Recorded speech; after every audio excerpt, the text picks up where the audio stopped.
नमस्कार मंडळी, स्वागत आहे तुमचं आमच्या चॅनलमध्ये। आवाज महामुंबईचा, शोध बातमीचा, कौल मनाचा। चला तर मग आमचे चॅनल लाईक करा, शेअर करा आणि सबस्क्राइब करा। धन्यवाद। अंगारकी संकष्टी निमित्ताने उरण येथे भक्तांची दर्शनासाठी गर्दी। अंगारकी संकष्टी चतुर्थी असल्याने उरण शहरातील गणपती चौक येथील श्री गणपती देवस्थान येथे गणपती मंदिरात भक्तांनी सकाळपासूनच रांग लावून दर्शन घेतले। सकाळी 6:30 वाजता अभिषेक व पूजा करण्यात आली। अंगारकी चतुर्थी असल्याने महाआरती रात्री 9 वाजता करण्यात येणार असे मंदिराचे विश्वस्त यांनी सांगितले। मंदिरातील मूर्ती 300 वर्षापूर्वीची आहे असे सांगण्यात येत आहे।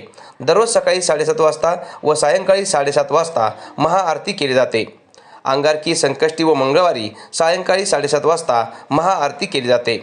अंगारकी संकष्टी व मंगळवारी या दिवशी मंदिरासमोर दुर्वांचे हार, नारळ, फुलांचे हार यांची दुकाने थाटण्यात येतात। उरण बाजारपेठेत येणारे नागरिक गणपतीचे दर्शन घेऊनच बाजारपेठेत जातात। दिवसेंदिवस भक्तांची दर्शनासाठी गर्दी वाढत आहे। त्याचप्रमाणे केगाव ग्रामपंचायत हद्दीतील विनायक येथील रिद्धी सिद्धी गणपती मंदिर, बोकडविरा, सोनारी येथेही भक्तांनी दर्शनासाठी गर्दी केली होती। आवाज महामुंबईचा चॅनलसाठी दिनेश पवार, उरण।